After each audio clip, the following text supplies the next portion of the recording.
Hey everyone, welcome back to Tactical Magic. This is Molly Mandelberg, your host, and I have a awesome guest today. This is definitely more of a business podcast for you this time around. I've got Christian Lovrecich, and we're going to be talking about social media ad strategies, especially Facebook. So stay tuned. We'll be right back. It's not just about mastering technology. It's not just about brand or messaging. It's not just about making more money. It's about showing up in a big way so your people can find you. This is about bringing your most wild and authentic self into the hustle and grind.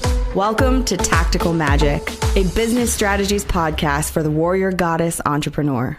So currently, Christian Lovrecich is a serial entrepreneur and the founder and CEO of Pixel Feed Media, a digital media agency specializing in scaling e-commerce brands from 6 figures in sales to 7, 8, and beyond, using the power of Facebook ads and other digital strategies. Christian is also the host of Pixel Feed channel on YouTube, where he teaches Facebook ad strategies along with anything and everything related to digital media marketing and sales. Additionally, Christian is also the host of Pixel Feed Radio podcast, an interview format talk show where he talks with fellow colleagues in the industry and a variety of guests who share their personal experiences along with their expertise in business and entrepreneurship. So this is sure to be an educational show. Welcome, Christian. Well, thank you for that intro. 2 things. One, you didn't butcher my name, that's a first. I'm used to everybody just butchering my last name. And 2, I never heard anybody read my bio like that. So I like it. That's good. Thank you. Awesome. That was a good intro. I'm excited to be here. Thank you for having me. Yeah, I'm excited you're here too. So tell us a little bit how you found your way into the digital marketing world. Like, how did this become what you do? Oh man, it's kind of a long story, but I'll make it short. I had a brick and mortar business and I've been in sales my whole life. And when the economy crashed in 2010, my business went down with it because I was immature. I knew what I was doing, but I didn't save enough and I didn't see what was coming and I wasn't ready for it because I was young. I was in my early 20s. And when that went down, I didn't know what I wanted to do. I lost a lot of money, and I was like, I called my best friend. That was my BFF during high school. We were college roommates, and he stayed in Florida. I was in Dallas, Texas at the time because that's where I opened the business. And I was like, man, I don't know what to do. He's like, come back to Florida, man. Come meet me in Fort Lauderdale. I was like, yeah, I love Fort Lauderdale. I remember partying there when I was in spring break. And I came back to Florida, and I needed to figure out what I wanted to do. I knew I wanted to start another business again, but in the meantime, I was like, I need to do something instead of just laying on the beach all day long.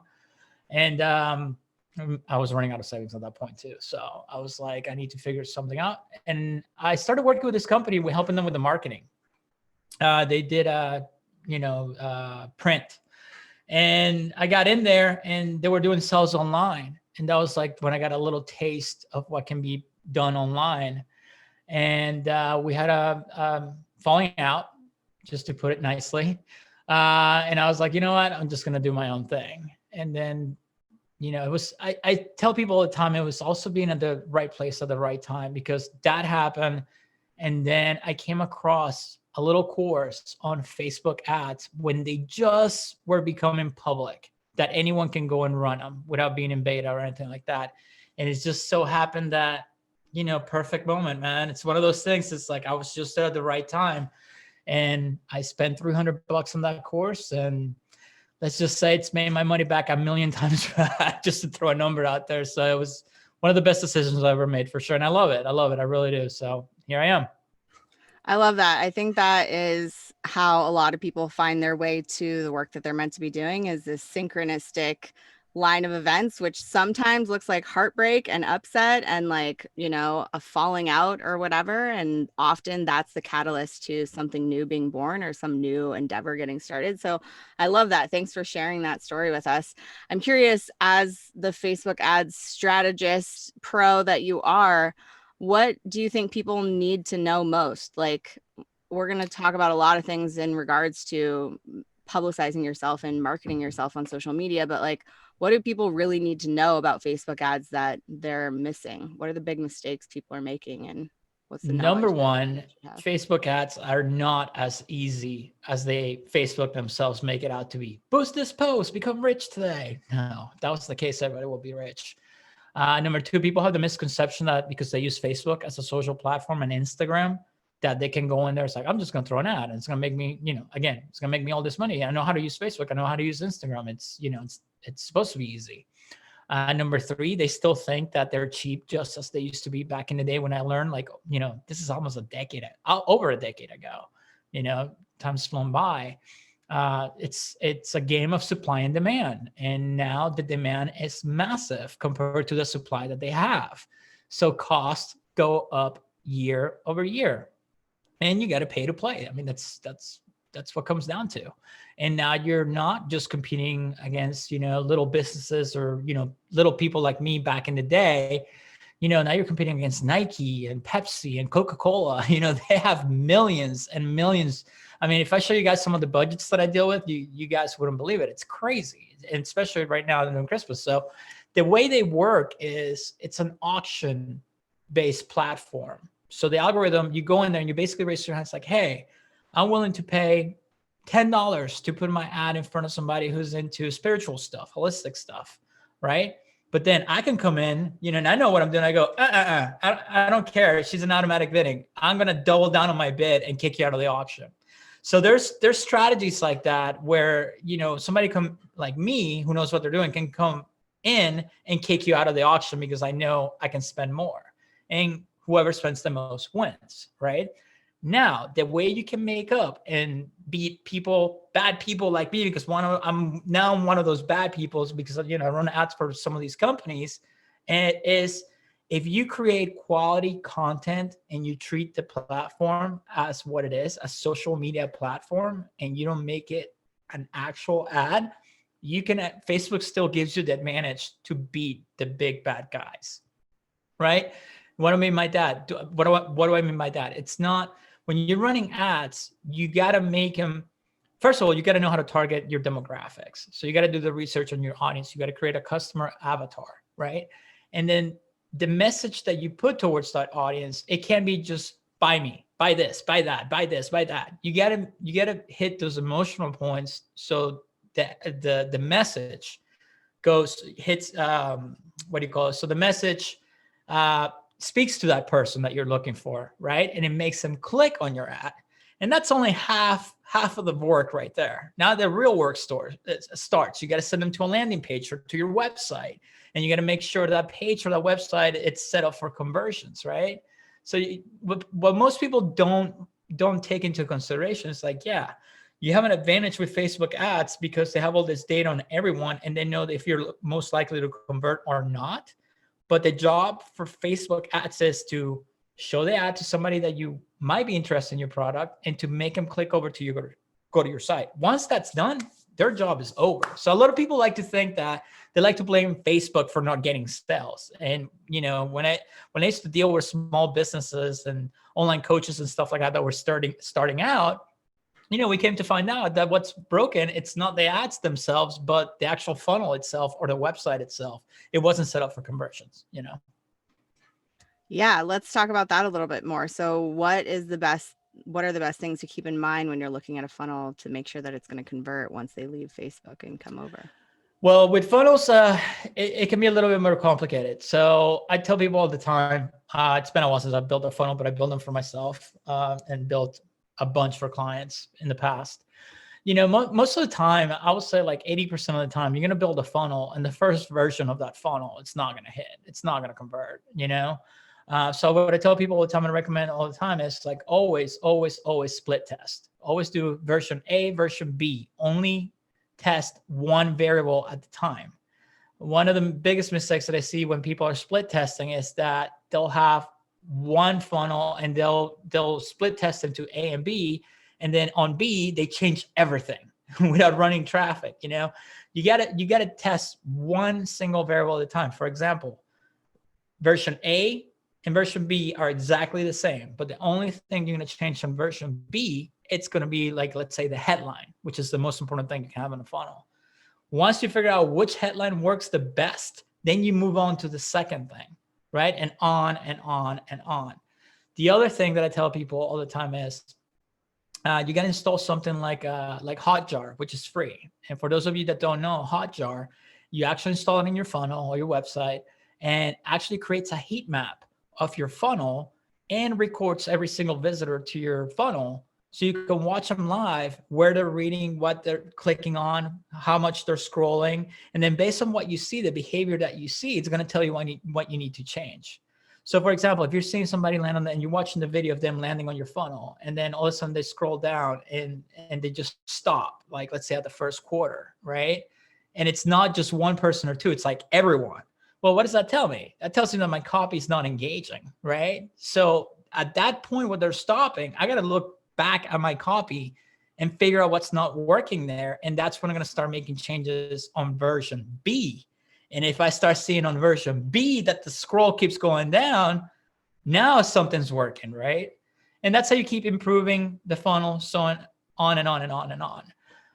The other thing that I see people that miss out all the time with funnels is that they don't ask for the email address for the visitors right away, right? I said on all the podcasts that people have me on, and my videos on YouTube and my podcast, and people are sick of hearing this, but the money's on the list. If you have an email list, like I tell people all the time, like if you took everything away from me, like everything, literally every material possession, my bank accounts, everything, all I would say to you is like, give me my email list. Because I can find a million email services out there. I can load up that list, literally make an offer and print money on demand, because I've been building it for so long. When you have an email list, it's people that like your content, they like your products. You can always make them an offer and something's going to sell, even if it's $20, right? So the first thing you got to do when they land on the funnel is capture their email address. So don't give away the content until you capture that email address. So usually it depends on the funnel. And it's been a while since I built a funnel for somebody else. But to give you an example, we did a funnel for, I'm going to use this mortgage company, but just follow me. I know you guys aren't holistic and all that stuff, but it's the same process, right? So let's say you have your offer, whatever that is. So what I usually do is I offer a freebie, right? And that's what we call in the business the value ladder. You bring in through your value ladder with something for free, and then you climb up the ladder with upsells, where you keep asking for more and more and more and more. But to entice them to come in, you give them something for free or something super cheap. So for example, you offer a free piece of content. So when they come into your funnel, you say, hey, we know you're here for that free piece of content. Here, just give me your email address, name and email address, and I'll give you access to it right now. And when you get that, then you open the piece of content or send it to them on a backend email sequence. But on the second page, depending on what your offer is, you can have a VSL, which is like a video sales letter. It's just a video of you pitching whatever it is that you're pitching. Or you can go right into your pitch without a video, just straight up long sales letter format, right?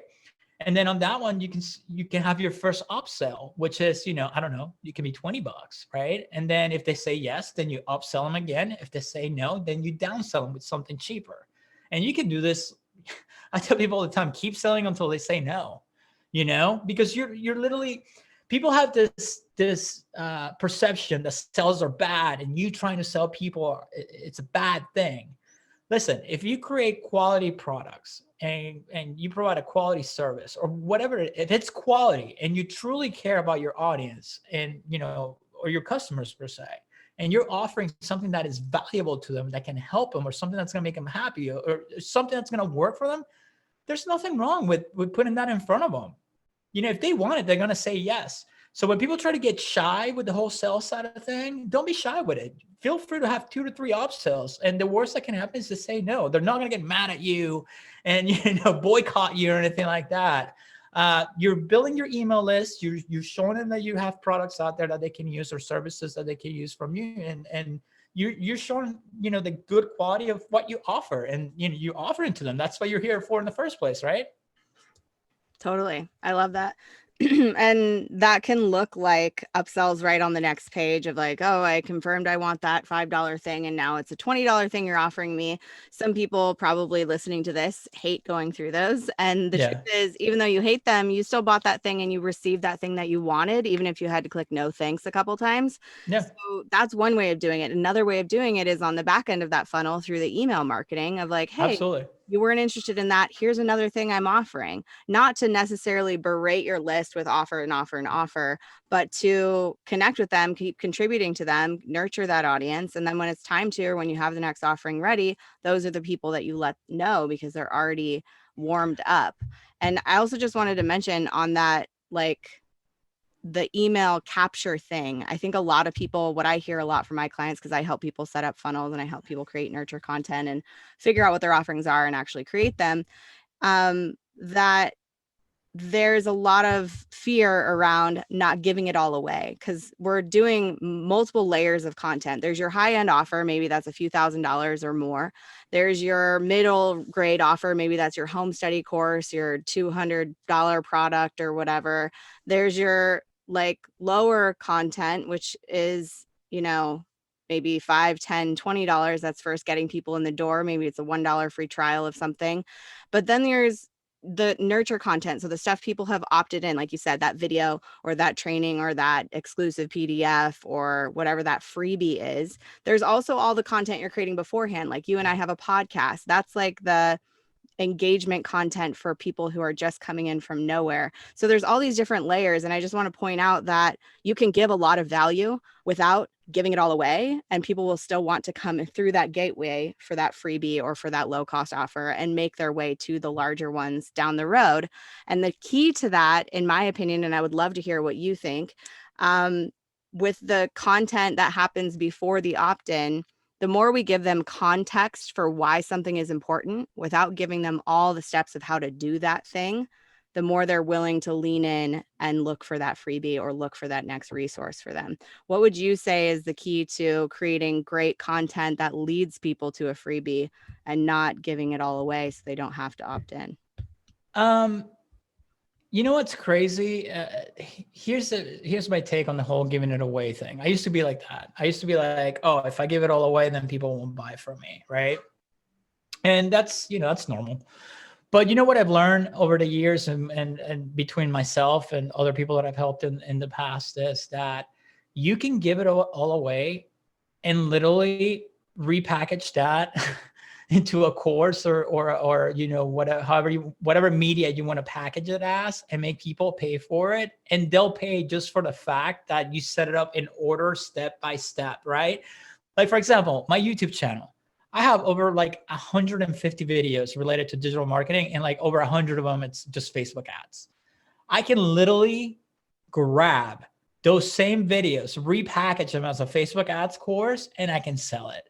You know why? Because people don't appreciate anything that's free as much as they appreciate something you make them pay for it. So for example, if your parents give you a beater, right, as your first car, right? Let's say they your parents gave you a beat up, super old car. I don't know. I don't even know what brand. Just picture a beater, like a beater car that barely moves, but it was free, right? It was free.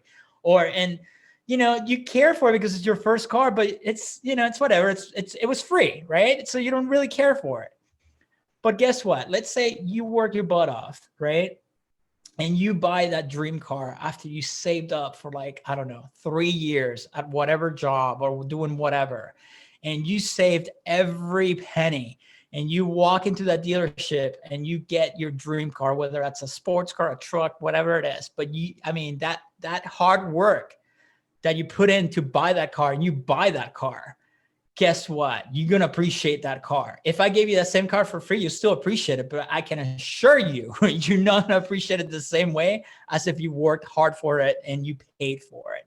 So, people, sure, you don't have to give it all away for free, but don't be afraid to give it away, because another big mistake that I see, and I was going to talk about the email sequences, is that the mistake that I see in social media as well, like on Facebook, people posting on Facebook or Instagram, it's like, especially people who are trying to sell you something, they'll ask for the sell over and over and over and over again. I joke around that the worst marketers in the world are real estate people, because all they tell you is how they sold this house and how they bought this house. That's all they do, right? They don't teach you anything.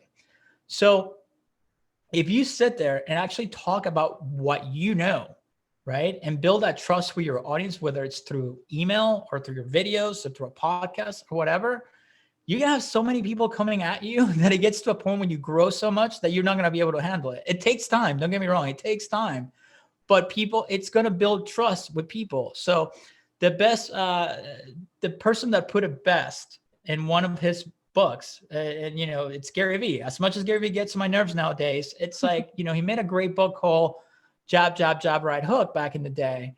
And it's about how you should create content, and then ask for the sale. The same applies for everything. So when you, whether it's your email list or your content on your pages, you know, offer something valuable without expecting anything in return. So that one piece of content, so that one day that you're asking for the sell, they're like, oh, cool. Yeah, totally. I'll buy it, you know, or they're fine with it. Because if all you do is like buy this all day long, people are not going to follow you. They're going to follow you. They're going to unsubscribe from your list. They're going to unsubscribe from your pages, from your YouTube channel, and all that stuff. So you should always give it away. And trust me, I mean, if you're still afraid of giving it all away, hide whatever your secret golden nugget is. That's okay too. And then save it for when you pitch that offer. And that's okay. They'll trust you even more then, because they know you're going to give them something good. Yeah, I love that. And yeah, whatever it's going to take for people to free themselves up to just share and educate people on what they do and share their magic of, you know, what that thing is that you're really passionate about and how that process has worked for you and all of that, like educating people on why it's so important. That can all happen all the time. It doesn't have to be always attached to an offer or an invitation. And I think that I totally agree with you. The more, not to use the violent language of Gary Vee, but the jab, jab, jab is really deliver, show the Right. F up. Mhm. And then when it's time to, when you're ready to, when your people would be ready to hear it, let them know what you're actually offering. I love that. What else? What do we need to know? Who's ready to go into Facebook ads land, and what do they need to have ready to do that? We already talked about the funnel, but yeah, I mean, when you're going into Facebook ads, again, people have this misconception that you just go in there, throw money at it, and it's magic. It's not how it works. Okay, the first thing that you need to do, the most important thing that you need to do, and this is where 99% of the people drop the ball, is they don't do their customer avatar research. What does that mean? Every customer has, you got to create what's called a customer avatar. So think about your who's your perfect customer? Who's your perfect client? So this is when you got to get in their head. Where do they live? How much money they make? Are they male or female? What are their hobbies? Where do they shop? What do they drive? Do they own a house? Do they rent a house? Do they own a condo? Do they rent an apartment? What do they eat? Where do they go to eat? You know, what books do they read? You know, so the way you do that is you got to start doing your research. So the first thing that I recommend is you're going to go to your top 3 competitors. We all have competitors. So you got to find out who your top 3 competitors are. And the best way to find that out is you go to their Facebook pages or their Instagram pages and then read the comments every time they post. When you start reading the comments, you're going to see people who's like, oh my God, I love your content, or like, I bought your whatever. Okay, the ones that you wanna start paying attention to is the people who said that they bought it, or they want it, or you know that they got this thing from you. And then you go to their page, you go to their profile, and then I call this the creeper method because it's kind of like creepy, but you know, it's all public information. But you can actually go to their profile, and if they haven't changed their privacy settings, you can go under their picture under likes, I think it is. And then it'll tell you the likes, what they like, what pages they like. And then you look at the pages they like. And when you open, I don't know, about 20, 25 profiles between your competitors' posts of people who said, I bought it, you're going to see a pattern of the pages that they like.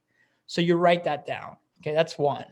Another one is Facebook has this amazing tool called Audience Insights. And it's inside Facebook Business Manager. And that's business.facebook.com. That's where you go to create to control your business pages and your ad accounts. And you can go in there and you can literally look at Facebook's data, the data that they have on everyone. Now, you can just pull up, let's say, Christian by name and look at what he's into, but you can go in there and you can literally put, I need people in the US who are into, and then pick one page just to start. And then it's going to give you the demographics. It's like your biggest audience is 25 to 35, and they live in California, Texas, and New York. These are the pages that they like, and it will give you the pages that they like. And then you're going to start seeing patterns. And what I tell people is grab a spreadsheet, open up a spreadsheet, make like 5 columns. And then in one column, you're going to have all websites. Another column, you can do all magazines, because people still read magazines, and people who read magazines, they're even more hardcore fans than the others. Mm-hmm.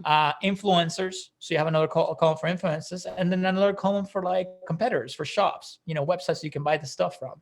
And then that's how you start building your avatar. And then you'll see I have a video on this on my YouTube channel too, but you can actually go in there and you'll start to see your customer avatar start to take shape. You'll be like, oh, my perfect customer is Marie, who goes to the local coffee shop, and her favorite book is this, and her favorite band is this, and this is where she shops. This is the brands that she wears. And then you can put it all together, and that's how you tailor your messaging to your ad campaigns. And the more honed in that customer avatar is with the interest that you find across audience insights, when you launch your campaigns, they have a better chances of being a successful campaign and getting conversions for you. Mm-hmm. The other thing is, Facebook has many different types of campaigns. You have objectives as purchasing, add to cart, initiate checkout, engagement, stuff like that. Always tell Facebook from day one, whatever your objective is. If you want somebody to buy from you, then you're going to optimize for purchases. There's a misconception from back in the day. This is from when I started, that you would start with just traffic. And then once you build 1,000 events on the pixel is what tracks everything. Then you can move to add to cart, and then you keep moving up. That used to be how we did it back in the day. Now it's just, if you want purchases, you tell Facebook you want purchases, and Facebook will find them for you. Wow. Awesome. There's so much to know about this stuff. I've taken ads courses and run my own ads, and still feel like there's just mountains to learn and to know. So to find you, again, people go to Pixel Feed Media on YouTube. Where else should people look for you? Yeah, if you want to find my YouTube channel, just type in Pixel Feed, F-E-E-D. I always do that. EED, or just type in my name on YouTube. It'll come up right away. And then my podcast is Pixel Feed Radio. Awesome. Thank you so much for being on the show. Any last words of wisdom you'd like to leave people with now that they're overwhelmed with the idea of running? Yes, absolutely. Well, thank you for having me, first of all. Second of all, don't give up. I know it sounds corny, it sounds cheesy, all that stuff, but listen, if this is what you want to do and you have a business idea, even if it fails the first time, if your funnel fails the first time, or your campaign fails the first time, look at what didn't work, learn from those mistakes, tweak, and try it again. And I promise you, even if it takes 10 times, if you keep learning from your mistakes and tweaking those mistakes, eventually it'll hit. I had funnels that didn't hit the first 28 times. Like literally, we had to make 28 changes before it actually brought sales. And that's someone who knows what they're doing. So don't be discouraged, and then just don't give up. That's all I can tell you. Awesome. Don't give up. You heard it here first, maybe second, maybe more than one time, but still don't give up. Thank you so much for being on the show, Christian. Everyone who's out there listening, please don't give up. Know that you have been tapped on the shoulder with the work that you're doing for a reason. And that reason is probably that other people on this planet need to receive it from you. So keep going, share your work, share your message, show up, get visible. And while we're here, I just want to let you know the link to learn more about Christian will be in the show notes for this episode. And I've also just set up a way for you to sponsor this podcast. So if you love Tactical Magic and you want to support it, you can go to wildheartsriseup.com/podcast, and you'll find some Patreon-like ways to, for maybe less than the cost of a cup of coffee, to make sure that this show keeps going. And we would love, love, love that support. So thank you so much for listening. Don't forget to subscribe, rate, and review, and we'll see you on the next episode. Bye.